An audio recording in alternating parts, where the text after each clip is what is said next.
Okay, so we're going to continue on our little details here.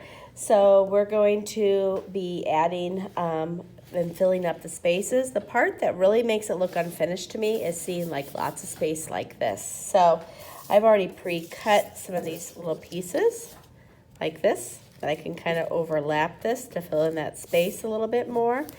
And remember, when you're using the glue, you don't need a lot. Dot, dot, not a lot, or a little line of glue. Some of us are using tons and tons of glue, and it's just not necessary. And it's okay, there's a little bit of blue showing there, but that's really not noticeable. I'd have to search for it, so I'm not worried about stuff like that, so it doesn't have to be like 100% covered. But as long as you don't have these big sections like this, we should be good. So you're gonna place it on there, and I always like to hold it down. I think 30 seconds is a good amount of time, unless you use too much glue, then you may have to hold it longer. But you want it to be nice and flat so it doesn't catch on anything.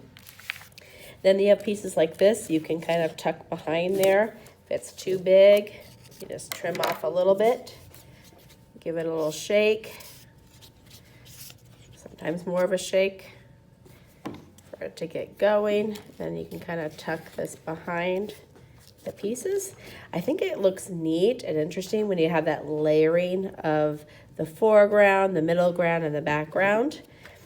And then I even have some over here, some little areas I wanted to cut out, little mushrooms that were a little bit smaller for this back tree here. And I'm going to be gluing them on quickly like this, just because I have the glue. Then I want to hold it down. So I want to hold it down just so it lays nice and flat. Little glue coming out, I'm not too worried about because we're going to be putting this on the drying rack. Now, I have a huge area right here. You may not have that problem, but it's a lot of blank space. So if I still had some trees, I might put some more trees back here. Or what I could do to give it more of a full woodsy feel is to take some of my extra paper and kind of cut out little pieces. I can have them not so perfect, little different sizes and widths. So I've got like 3 right here cut. So I could have these hanging from the top and it will look like it's the brush coming from like another tree. So a little bit of glue.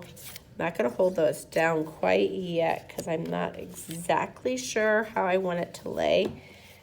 Kind of like that, maybe. And I'm going to add more. And I'm okay with this overhanging here because I'm going to show you a little trick in just a little bit on how to fix that. But the main thing is I want them to lay flat.